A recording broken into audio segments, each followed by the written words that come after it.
Today, more evidence of the slowdown ahead.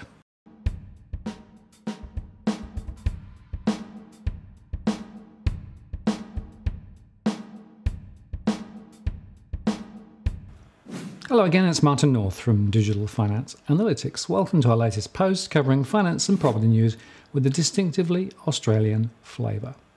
Today, the Australian Bureau of Statistics released their building approvals data to the end of October 2018.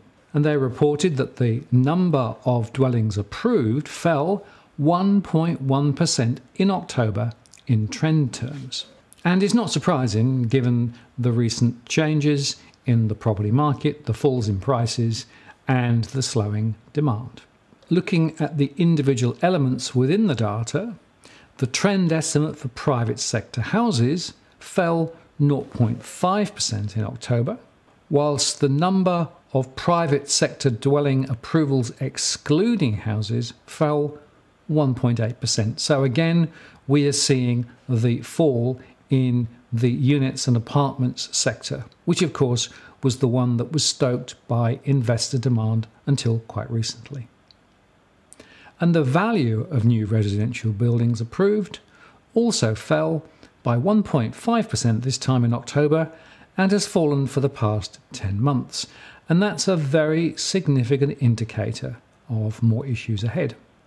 Now, if we look at the state data, the trend estimate for total dwellings approved in New South Wales fell 2.3% in October, and the trend estimate for private sector houses rose 0.2% in October. So again, we see the rotation away from units.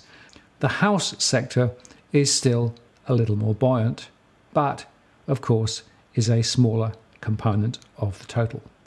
In Victoria, the trend estimate for the total number of dwellings rose 2.4%, and private sector houses rose 0.6%. So here, approvals for apartments is still quite strong. In Queensland, the trend estimate for the total number of dwelling units fell 2.9% in October, and the trend estimate for private sector houses fell 1.3% in October. Turning to South Australia, there, the trend estimate for the total number of dwellings fell 5% in October, and the trend estimate for private sector houses fell 2.6%. And finally, to Western Australia, which saw a 4.4% fall in the total number of dwellings approved in October, and the trend estimate for private sector houses fell 3.7%. Actually, in the West, the relative proportion of units to houses has always been different from the eastern states. So these results are not that surprising. Now, in response to this news, the HIA, the Housing Industry Association, put out a release saying that the reason for the falls were APRA's restrictions. And they said that whilst APRA's restrictions were designed to curb high-risk lending practices, ordinary home buyers are now experiencing delays and constraints in accessing finance. They went on to say that a credit squeeze has emerged in the latter half of 2018, and this is playing a major role in slowing the flow of new home building work entering the pipeline. Households who are seeking to buy new homes are often not receiving sufficient funds, while for those who do receive adequate financing, it now takes much longer to reach that milestone. And they concluded that a downturn in new home building has long been anticipated, and the current credit squeeze risks the pace and magnitude of the decline developing into something faster and greater than expected. This would result in a greater drag on the wider economy. Now, they are absolutely correct, and as we've discussed on many occasions, availability of credit is the strongest lever in terms of home price growth or slide. And credit is just less available than previously. So this is all playing out as we expected. Now, of course, there will be pressures to reverse the tightening, and some of that will come from Treasury and the RBA and the government. But it must be resisted, because the reason that we have home prices so high and debt so high is that lending has been too lax for a decade. And we're now trying to pull this back into some degree of normalization. And this must be allowed to continue. It's going to be painful. There will be further falls in home prices and there will be further reductions in construction. But it is a necessary correction, because if we don't address it now, then down the track, the size of the problem will be even greater.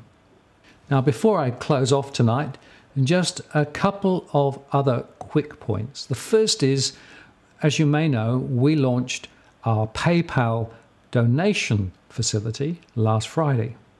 And we've had a considerable number of people make donations to DFA over the last few days using that facility. And we are very grateful for everyone. We can't acknowledge each individually, but if you have used that facility and made a donation to DFA, thank you very much. We really appreciate it. It does help to cover the costs of us continuing to make great content.